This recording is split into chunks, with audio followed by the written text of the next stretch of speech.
Hello, everyone. Hola a todos. Welcome to Next Stop, the Elevated Chicago Symposium on Equitable Transit-Oriented Development, or ETOD. On behalf of the 16 members of Elevated Chicago's steering committee, thank you for fitting us into your very busy virtual schedule. We've held this gathering twice before, but never over monitors and screens. So this is our first virtual symposium, and our first time being live from a CTA station, the 95th stop of the Red Line. Although we miss being together physically, we thought we'd begin the symposium with something that brings us all together: art.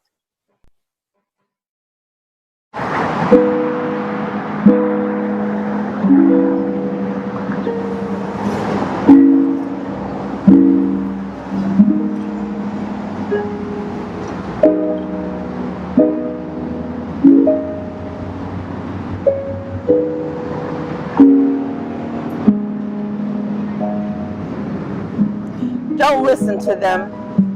The voices that say you will be able to work at home the same way you work at your cubicle in your office, safe in the walls of infrastructure built around you. Brick and mortar that divides the privileged from the heroes who are just now being called essential. Because this has changed us, will continue to change us, but we have trained for this. We who know the power of a we who will not let the fists of policy beat the faces of the invisible. We who know how to link arms across this city. We have implanted ourselves in this city, on the streets, in the high rises, on the 5th floor. We have been training for this. This is not a drill. This is another long battle in this war to shake off the individual, to cement ourselves in community, to protect those who make our lives what they are without a living wage, without sick days, without retirement, without acknowledgement. We are sounding an alarm. Business as usual is done. Normal was never normal. We are activating in all the ways we know how, and in some ways that we have never dreamed. And we will be weary. We will ache for the people we cannot save and for the time we cannot recoup. And we are allowed to bend a little because we won't break. To rest a little because we will give more than what we take. To pause a little. Hope a little. And be human a lot. We will lend each other strength, lend each other peace, lend each other love so we can return to the trenches. We will find our way through this, out of this, together, leading with love, because we have trained for this.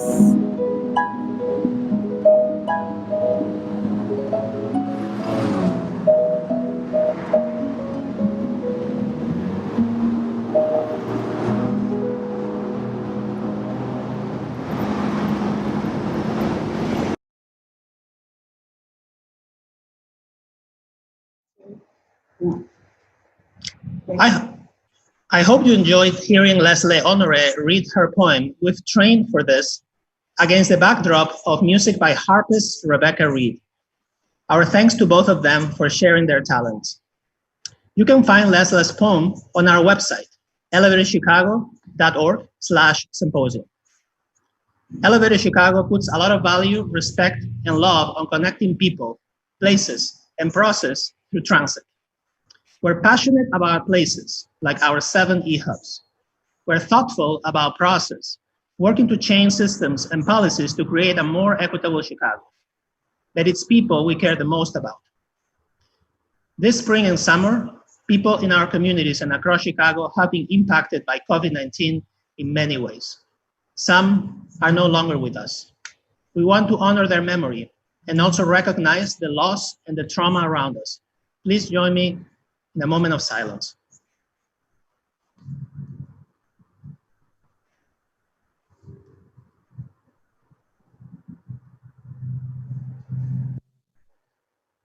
This symposium is supported by the Federal Reserve Bank of Chicago and Enterprise Community Partners, and it is generously funded by the MacArthur Foundation. We so appreciate these partners for their support. And we also want to thank the Chicago Transit Authority for letting us use their awesome 95th station to host this segment. If you have not seen it yet, take the red line and come visit. They even have a DJ booth. Elevated Chicago is part of a national collaborative making equitable development real in 6 American cities called SPARK, the Strong, Prosperous, and Resilient Communities Challenge. In 5 other cities, Atlanta, Denver, LA, Memphis, and San Francisco, there are collaboratives like ours working for more sustainable, affordable, and healthier communities. To my SPARK family out there, hello, and thanks for joining us today. We're so glad you're here, my friends. This is part 1 of our 3-part symposium. In this first hour, we are going to hear what Elevated has been up to in the year since our last symposium. We've been advancing policy, investing in bricks and mortar near transit stations, like in affordable housing or in business incubators. We have been installing murals and gardens, making the walk to CTA stations easier, and more. In parts 2 and 3, you are going to hear conversations about systems change, the thinking, policies, and actions needed to make Chicago a better planned, better developed, and more equitable city. But to start, we're going to introduce our places and our fantastic people. We are going on a bike tour of the 7 e-hubs where Elevated works. The cyclists and tour guides are members of the Elevated family. The weather's great, the helmets fit, so let's ride with them. Along the way, if you see a place or a person you recognize, put it in the chat or post a note to say, hey.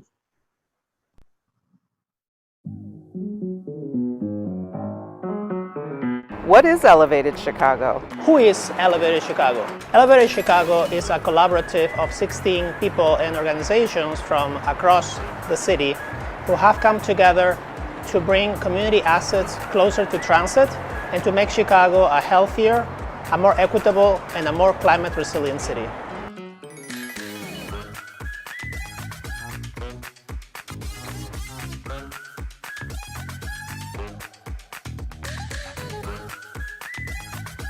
All right, we got the crew, we got the crew, we got the crew.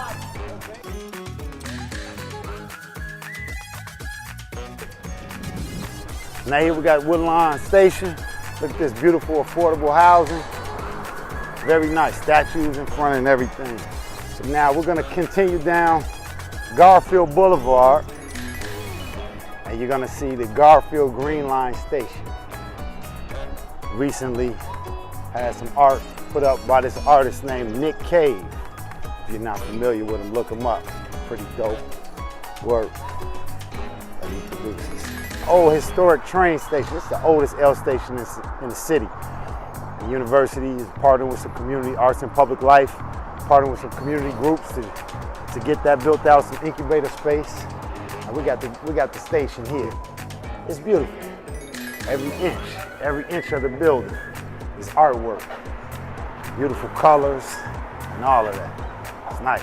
It's also on the ground that you see these lines. It doesn't really mean anything to you, but when we were doing this eco district study, right, with CMAP and everything, they figured out where the water flows. So this design this is Bronzeville, but how water flows. So for me, man, I think it's kind of obvious for me that when I think about an elevated project that I'm proud of, I'm gonna say Overton. We have basketball going on, we have art going on, we have food distribution going on. You know, we have placemaking going on. We're international. Elevated has been a real major part of this journey. Overton Elementary means a lot to me. It is an example of what happens when you don't understand the community and you disinvest in the community and you leave it vacant of what it needs, a place for people to learn and congregate and be and own. And it's an example of the resurgence that when people care and understand and come together, they can do beautiful things. It's a beautiful day.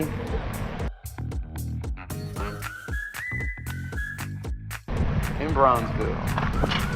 While we're on King Drive in the quiet section, when I'm right here, I don't see a street. I see a place that has been reactivated in so many ways in Chicago, highlighting the culture of revolution, culture of celebration, culture of civil rights in the black community. King Drive is also the home of the Bud Bulletin Parade, which happens every year. My dad was a vendor for the Bud for years, and we came out during the hot August sun right before the school year started and sold smoothies. And that's how we would raise our money to buy our school supplies before the school year started. There would be thousands of people lined up and down King Drive from 39th Street all the way to Washington Park.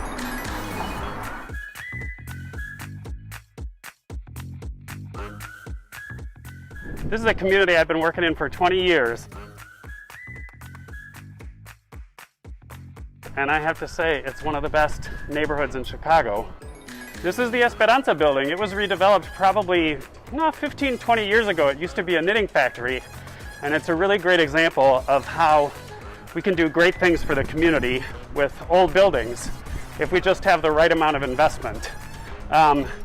This came together over a number of years. It wasn't easy to do. And the rest of the neighborhood, it hasn't had a ton of stuff happen in that time. And that's what Elevated Chicago is really about. Trying to make sure that we have the capital resources that we need in our communities to really make them thrive. And to be able to have people stay where they live and enjoy where they live, and then use this incredible resource that we have, which is the L, the Chicago L. Yours truly. I'll be your tour guide today.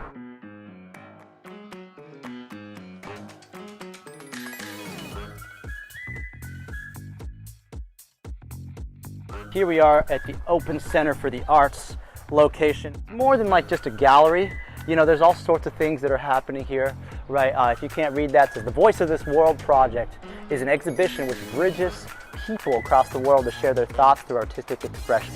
And it goes on. So what's really neat about this is they'll get a lot of local artists, but they'll also get a lot of young artists from high schools and other places around Chicago to contribute to this. It's interesting to think about as we think about investment in commerce and why art is really important to this community and the culture of the people that inhabit this community as a primarily Latinx community within Chicago, and what we're trying to do here in sort of understanding not just the needs of the community socially, but also the needs of the people as they would desire to see investments happening in their community.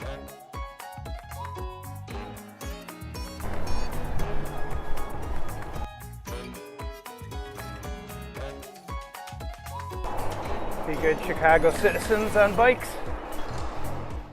So coming up on Homan, and you'll start to see again sort of some connectivity, as we also have the Homan Square Blue Line stop as part of an E-hub too. But the connectivity and the proximity of the work that we're doing and how we're trying to connect the work in communities and start shorten the distance between communities as we start to think about the connectivity of the elevated system that we have here in Chicago. It's important that we've come together in this elevated transit-oriented development model using equity and inclusion as a lens, and more importantly, established a lot of process changes and a lot of stakeholder and community involvement, and added a great deal of legitimacy to Elevated Chicago. And Elevated Chicago has really become the gold standard for diversity and inclusion and equity as it relates to development in Chicago. And many in the city are now coming and looking to Elevated Chicago for a placeholder in terms of what it means to be equitable and what inclusion means and what diversity means. We've done some great art projects that have allowed young people to have voice and to make this community more relevant and culturally significant for them. We've done projects with School of the Art Institute of Chicago. We've done a walkability study with the Chicago Department of Public Health. And so I'm really excited that these small steps woven together create a great quilt of what community development can look like with race and inclusion and equity at its heart. You can see as we started to cross Western Avenue, again, the lack of investment that has occurred in this community. But I think, as the Garfield Park Community Council and their community table will attest to, there's opportunity with a lot of this vacant land. As a neighborhood organization, as a community organization, being able to work with an organization like Elevated Chicago around equitable transit-oriented development and really thinking about our transit stop and that half-mile radius around a transit stop to really create the type of community, intentional community that we want, where there's community ownership, that we're thinking about racial justice, we're thinking about how public health, we're thinking about arts and culture. I think Elevate Chicago has the core principles. Now I'll head towards on 5th Avenue here, where again, the community envisions several projects in this area, those being an eco-orchard, which is planned to provide resiliency, but also to provide longer-term fresh fruits to the community as part of the work they're doing on food access and healthy foods and lifestyles here. It's honestly one of my favorite projects, as it really is trying to build off of the need for the fresh food and access, but also, again, it was envisioned and inclusively developed by the community. We are rolling up on Palmer Square.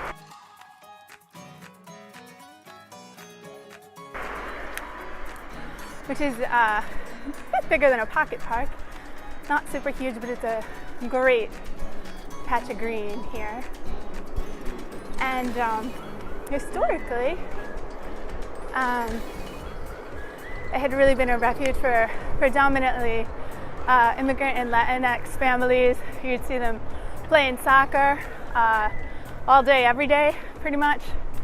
Now, as you can tell, the area is gentrified, and we have a lot of younger, whiter, wealthier folks hanging out. So Logan Square is known as a hotspot for development in Chicago, and we've seen thousands of new units be constructed here in this neighborhood that has led to the displacement of more than 20,000 Latinx people from this community. And that's very painful for us because we grew up in this community, we built this community.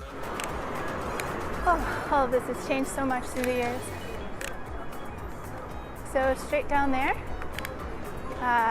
is the Logan Square Neighborhood Association, among other significant attractions. This is the Amit Street Lot. This is such a special place for so many of us because for 6 years, we fought to turn this parking lot into equitable transit-oriented development. And recently we won.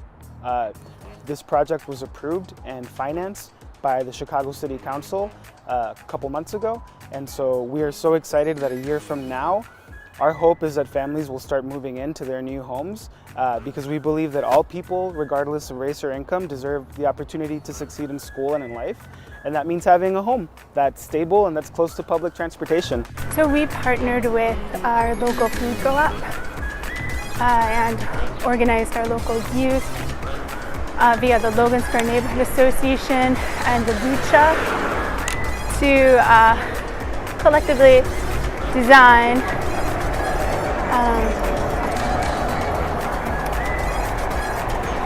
a mural that represents culture and resilience and community. And here's the mural. It represents our historic community, preserving our climate, the importance of healthy local food. The Mega Mall, which is a former small business incubator, which served predominantly immigrant and Latinx households. which will now be luxury rental housing. A lot of our local food vendors, we still have a decent number, but many of them have also been displaced.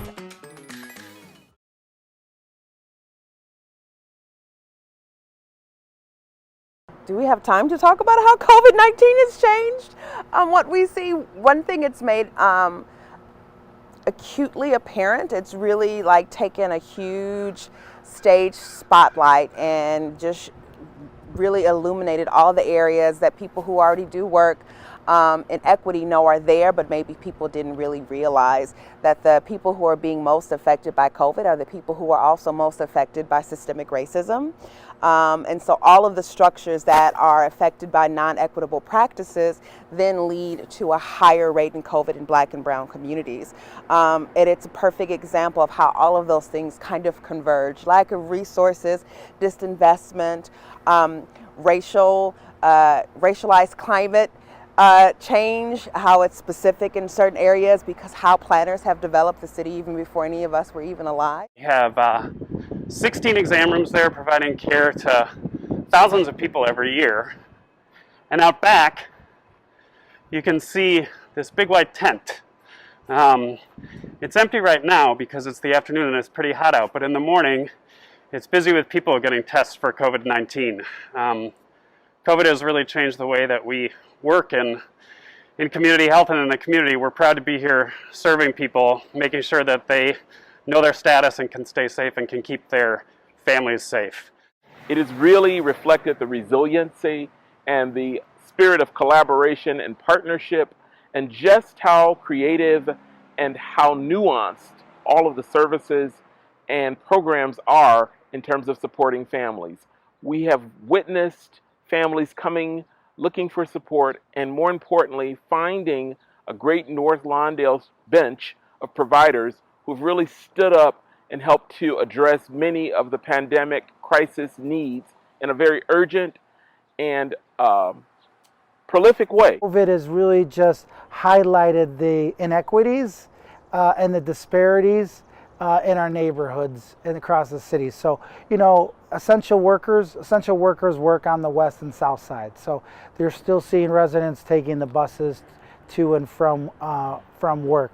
You're seeing people struggle with rent and making basic needs. And then ultimately, you're seeing poor health conditions and actually seeing people lose their life, so loss of life. This is just adding a very complicated and difficult layer to the housing instability problem facing our community. And we're coming together to meet that challenge, but it can't all be the grassroots responding to this crisis. It also has to come from our policymakers at City Hall, and we hope that they will step up in this moment to do what's right and what's equitable for people of color, for low-income families, because once again, the risk of reopening and jump-starting our community, the risk is that it'll only benefit those at the top while the rest of us will continue to suffer. Thank you to all the people who took you on the tour of our communities, which we call e-hubs. Each e-hub is the half-mile radius around the 7 CTA stations where Elevated Chicago works. At these e-hubs, the community comes together to decide what the area around the station should look like. We call these gatherings our community tables. The community table is where engagement, ideas, activism happens. It's where residents, business owners, community leaders, and others come together to push back and work through things and set a vision of their community's needs and assets that can be supported by Elevated Chicago. That's right, everybody, this is Leslie Honore. You heard her at the beginning of our program today, and she's a member of our Green Line South community table. So everybody, it's so nice to be here and talk about our community table, the Green Line South table that stretches from Woodlawn to Washington Park to Bronzeville, in 3 communities that are affected by changing demographics, COVID-19, depressed economy, but mostly our community table is impacted by hope and creativity. Like all of Elevated's community tables, we are strong and resilient. So every year for our symposium, we ask members of our community tables to share an update on the meaningful work happening in our e-hubs. Now we're going to show a short summary of what our 5 tables are thinking about in this moment. We hope you'll visit our website to see their full conversations and hear about each table's successes, challenges, and priorities, especially in light of COVID-19 and the movement for racial justice. Well, I think Elevated Chicago has really been exciting for the Pink Line community table in terms of envisioning what our community can look like going forward, how we can bring equitable development to the community that takes advantage of the transit that we have and utilizes it as a catalyst for additional development for the people who we already serve and who live in our community. I think there's so much talent in our communities, and it's never been about they're not having talent. It's been that there has not been enough opportunity. The Green Line South Community Table has given us the opportunity to do. I want to see a South Side where we have built up and established the trust of each other, of all of the communities, of all of the institutions and organizations and businesses, all of those, all of the entities coming together in common goals, and they're authentically committing to them, and goals that are authentically supporting each other. Corporations invest in the community. Government protect the people that live here from being priced out when the investment comes into the community. And philanthropy, support the creative endeavors that exist in that community and keep that support in the community. If a community can be invested in and protected at the same time, a lot of the things that are issues are actually symptoms of the lack of investment and protection. And so we'll begin to heal themselves. And that is something a piece of policy around transit-oriented development could actually do. I think that's what Elevated does really, really well, is it takes the concept that a community is not just brick and mortar, that it is a living, breathing thing, filled with living, breathing things, and that they all need attention. For our community, because most of our residents are low income, having affordable housing, healthcare that's easily accessible, being able to get to work without it taking 2 or 3 hours is surmountable because they have other issues already. And so if you compound it that everything is a hardship, everything is difficult to do, then it weighs on a person's overall well-being. And it affects your mental health, your physical health. And so you're always tired, you're always struggling, and you don't see any hope. So when I think about equitable transit-oriented development, I think that there's relief coming. Policy can help affect ownership in these communities by existing residents, and also ensuring that existing residents in these communities are not driven out as a result of, gentrification or high tax increases and things like that. A lot of this has to come from the heart, and it has to come from the type of people that are employed to do these jobs, and the type of training and education that they receive once they do receive these jobs. A lot of work needs to be done there. I am very, very grateful for Elevated Chicago and its leadership around this whole idea of transit-oriented development and helping to structure a policy that hopefully the city will not only adopt, but that it will make sure that its various units, commissioners, departments will also embrace and really begin to look at their systems and how they do business and how they've done it over the years and how that needs to change. There is a disconnect. And that disconnect has been a very, very systemic and deliberate and very long-term strategy that has not just hurt communities of color, but it's actually hurt the entire city. We either all pay together where we all play together. We have been disenfranchised, so many neglected on the west side as well as the south side. And that can no longer happen. The opportunity is for us to not go back to normal, to what the old normal was. This gives us an opportunity to bring in new ideas, to help the people of our community. For me, for community table collaboration, in the short term, I'm thinking a lot about what it means to be doing community engagement virtually. So I'm hoping to do have more youth voice engaged, as well as reaching people who might not have come to the meetings in person. Equitable trans-oriented development, like what we're working on with IFF and FHS, means being very intentional about including resident voices meaningfully in a way that in the long run retains the very people that helped us craft the vision for the communities we serve. Back to one of the campaigns that Elevated has been so instrumental is here to stay, that our people are here to stay.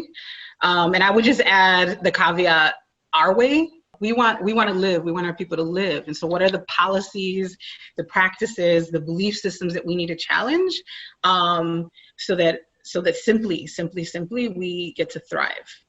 And when we talk about what policies we need and what interventions we need and what needs to happen, it is about dismantling the system. And like Juliet said, really letting our imagination run wild, not because what we want is so far-fetched, but because we need to unlearn what we've been taught and unlearn that staying in this box or that solving these problems is that complicated. We've been hypnotized by the complexity of some of these things, but at the end of the day, it's not that complex if we can just listen to the experts.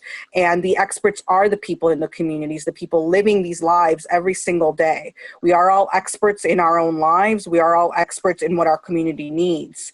And it's there. It can be done. There just has to be the will to really work and really solve these problems, these policy problems across issues and not silo them.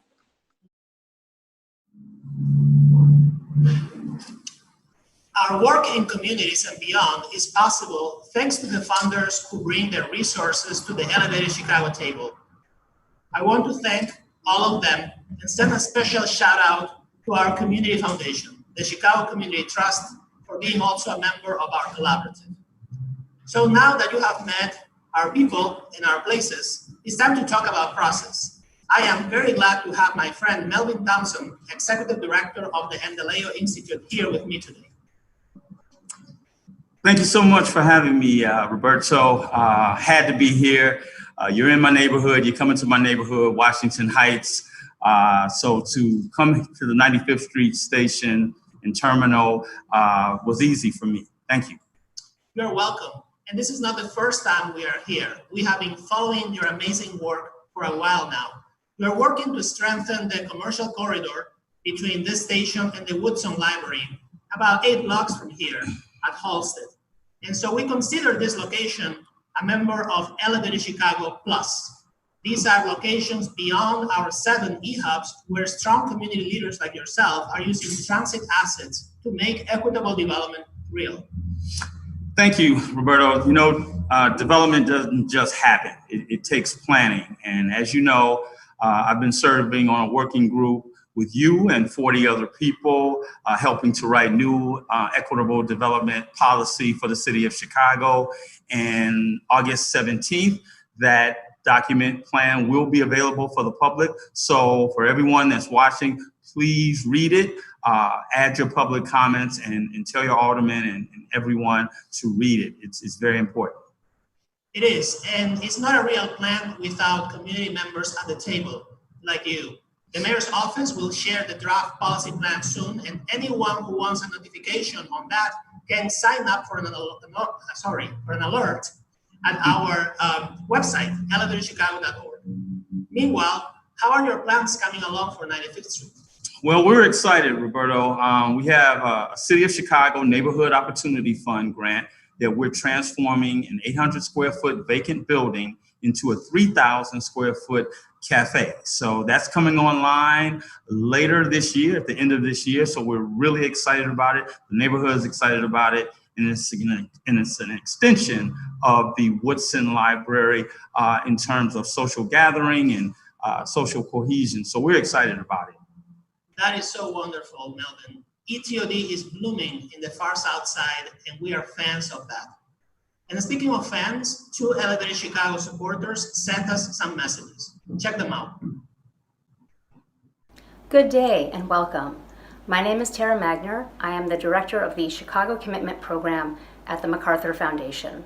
The foundation is a proud supporter of Elevated Chicago, and we wish to congratulate it on its 3 years of work, working with community members on transit-oriented equitable development in the city, projects that focus on public transportation, but also include public art, green space, safe pedestrian walkways, and other amenities. I hope that you will enjoy the symposium today. I know you will learn a great deal, and we all hope you stay involved with Elevated Chicago over the years. Special thanks to Roberto Marley and the entire Elevated Chicago Steering Committee for their hard work over the past 3 years. We look forward to continuing to work with you in the future. Thank you. Hello and happy birthday, Elevated Chicago. This is Maria Zimmerman with MC Strategies and the Spark National Policy Team. I was delighted to be with you in person for the last 2 years to celebrate the launch and the growth of Elevated Chicago, and happy that I can join you at least virtually this year for the 3rd year celebration. You've achieved much, but yet there's a lot more work still to be done to make Chicago's communities more equitably just and transit-oriented, and I'm excited to be with you on the journey. Thanks for all you do.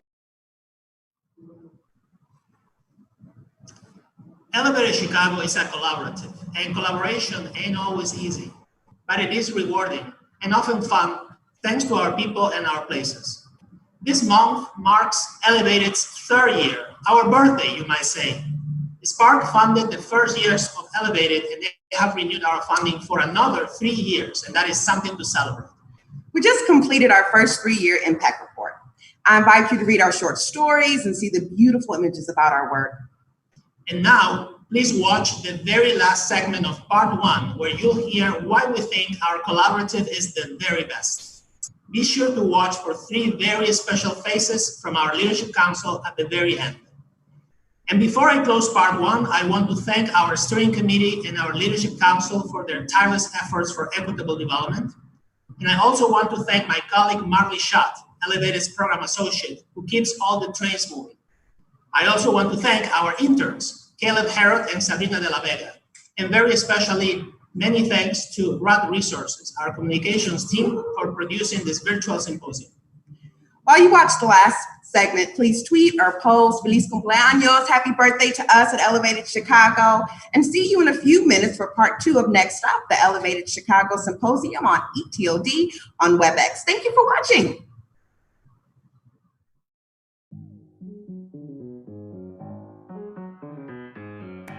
Our name means hope, and you know, you can't have hope without hard work. And Elevated Chicago is about working hard together to pull the levers of power and make them respond to our community. We're really hoping that in the coming years, Elevated will bring lots of new development to this area and utilize this amazing resource that we have with the L. So thanks for being with me. I'm looking forward to the next 3 years. Really excited that Elevated Chicago is turning 3. Elevated Chicago has done so much in regard to equity and inclusion and really helping people to think about what those lenses mean as we address equitable transit-oriented development. We're also thinking about healthcare. We're thinking about people and processes, and more importantly, place, and how we can transform this city, particularly communities of color, in an equitable way as we address transit-oriented development in Chicago. I think the timing is right for us to turn 3, especially with all that we're facing with racial justice issues, public health issues. If Elevated was trying to do this in year 1 and 2, it might be challenging, but Elevated is in a perfect position with partners that trust each other, that have been working together, strong leadership, committed partners. that we should be able to really be a value added to the city and to our communities when it comes to issues around racial justice and public health. I am so overjoyed about Elevated Chicago turning 3. I'm so lucky to be a part of this dynamic family. I think when I first was brought on, it was like, oh, this is a steering committee, this is work. And then it moved into, no, this is my passion, and now this is my family. These are my family members who live all across Chicago and work very hard to love on their family members and their communities.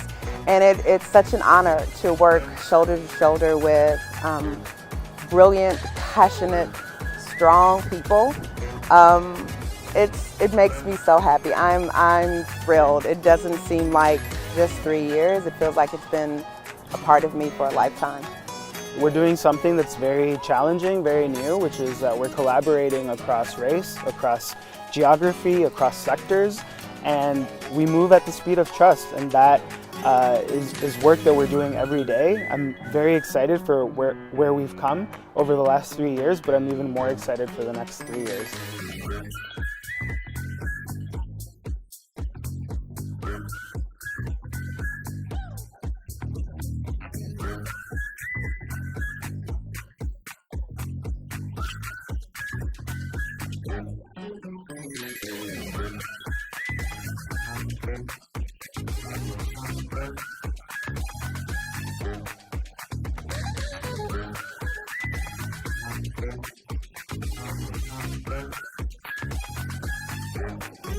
When we're talking about racial equity and public health and climate resilience, those are long-term work that has to keep being done. But we've been able to accomplish quite a bit in a short period of time, and we've faced challenges, but we always face them with creativity, with inclusivity, and remain committed to keeping the work moving forward and finding the solutions. And I'm really proud of that. And I can't wait to see what happens next.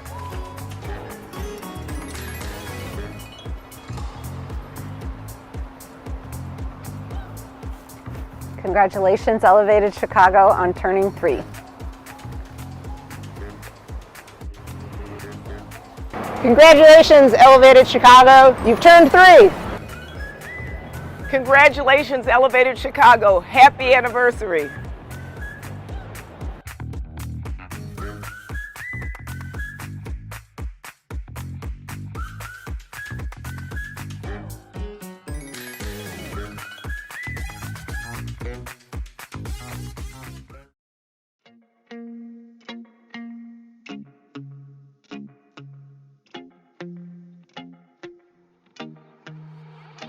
Thank you.